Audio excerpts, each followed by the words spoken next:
Hi, I'm Kevin Price with The Price of Business on Business Talk 1110 AM in Houston, Texas, and also with USDailyReview.com. I'm here at SHRM, the annual convention. In fact, they got several conventions around the country for HR, and this is like the leader of those. And we're here in Chicago covering it thanks to our good friends at BestWorkData.com. They're sponsoring me being here. They do a phenomenal job helping to identify the best client, the best employee for the best position. Now, years ago, when I got stuck in my own pursuit of my undergraduate degree, I got 2 years in, got a job offer that really was an awesome job that distracted me, but I really wanted to get my degree. I thought, what was a creative way to get a truly accredited degree? Back then they had a lot of essentially degree mills. This was in the early 1980s, but there was a few schools that were clearly had not only heads and shoulders above those, but were truly accredited academic institutions that were cutting edge. In fact, they were pioneers. One of them was Thomas Edison State College. And of all those various schools, I thought it was the most creative, the most flexible, the idea of matching what you actually know with credit, and coming up with creative ways of quantifying that, but also verifiable ways and viable ways to verify it. So I've been a huge fan of the Charter Oaks out of Connecticut, the Regents, which was originally the University of the State of New York, out of New York. There were a few of yours, and Thomas Edison I thought was the most creative in terms of his business model. It was also the most affordable of the business models that are out there.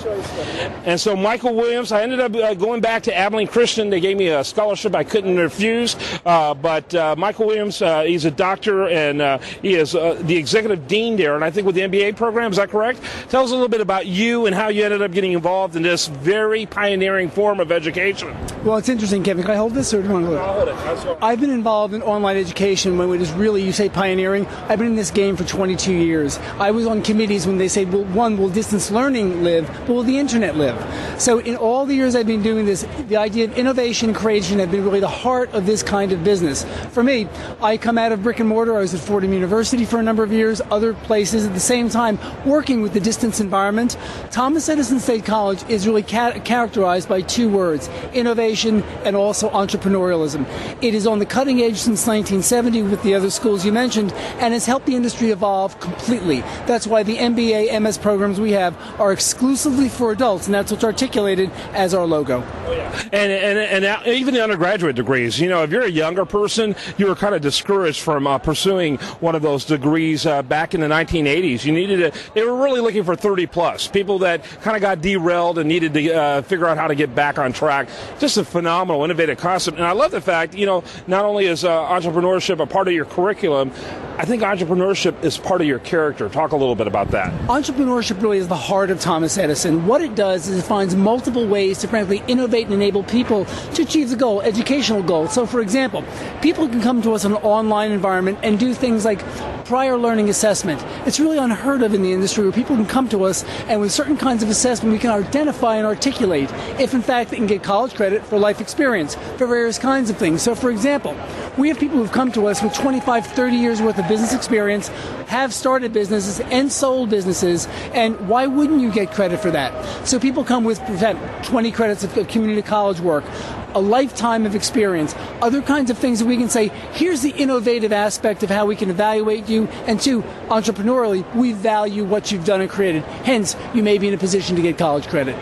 What a novel idea, and it simply makes sense. And it isn't an obstacle course, which I think most academia is today. It is the validation of what you need in order to perform at the level that the degree you're pursuing allows. And that's exactly right. We're coming into an era of competency-based learning. Employers want to know what you can do, what you might be able to do, or what you've been trained to do, but what can you do?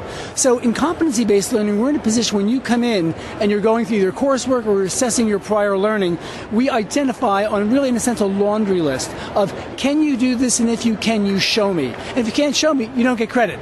Competency-based learning is, in fact, the next gateway which links from distance education to competency-based education. Tell me a little bit about the MBA program. It's relatively new. How old is it?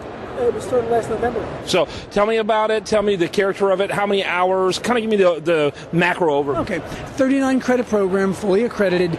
It is. We have an MBA, which is somewhat of a standard curriculum in its core courses: economics, finance, the languages of business. But then we break into 4 areas of study. The most exciting for me is data analytics. This is big data. There are very few programs out there that are giving specializations. 4 courses or 12 places in big data.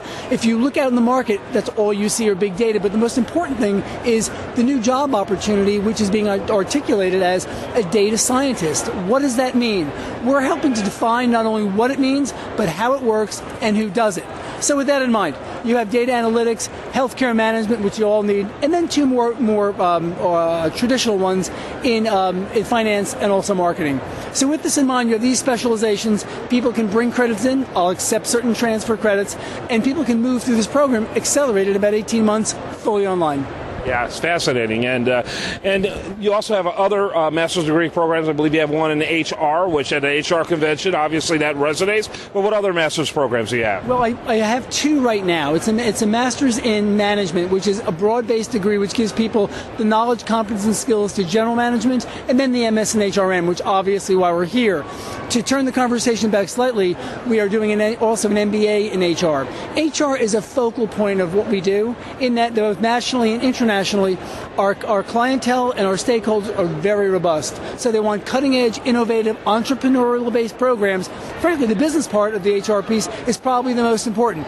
Your business people first, HR people second.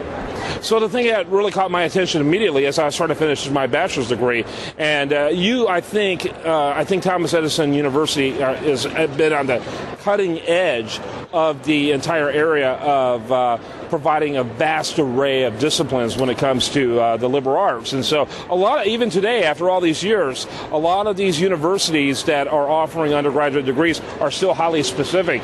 You have basically the college catalog that you would find at any state college. And that's another thing that's innovative. State college tuition, instant credibility, because the state isn't going to invest money in something that doesn't have accreditation. You don't have any of the weirdness that you have, in my opinion, from a lot of the other schools that are in a similar field. Talk about that. You've captured it. Being one of the 11 state universities in New Jersey, like Rutgers and other kinds of state universities, it's got a very unique position. One, it's exclusively for adults. It has a state backing, the state credibility, if you will, and that in terms of, yes, broad general education program, but at the same time, it plays specifically to the needs of certain business stakeholders. For example, we have a Bachelor's of Science degree in organizational leadership. Very unusual at the bachelor's degree level, because that can then go on to a graduate. We breed leaders, but breed leaders in a virtual environment. Very different orientation. You add that with entrepreneurialism, you've got a dynamic formula to allow people to not only work nationally, but internationally. Well, this is phenomenal, and I'm delighted to be able to do this. I've been a fan of this university for literally years. For 20-something years, I've been a fan.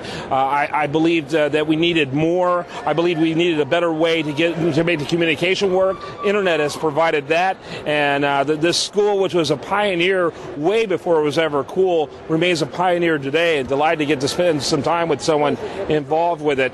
And I want to encourage people to check it out. What's the website over there? It's Thomas Edison State College. Go online, you'll find it from there. Yeah. If you put in Thomas Edison State College in the Google search, it'll pop up all over the place. I encourage you to do it if you're looking at education. If you're looking at an online degree, to me it makes so much sense to get one from one that's been doing it for 4 decades rather than one that's been doing it for 4 years, and there's a plethora of those. And then secondly, to get one that not only is accredited regionally, but recognized by the state government. It is a state college of the great state of New Jersey. So I think it makes a lot of sense to check that out. I'm Kevin Price. Remember to check us out over there at priceofbusiness.com.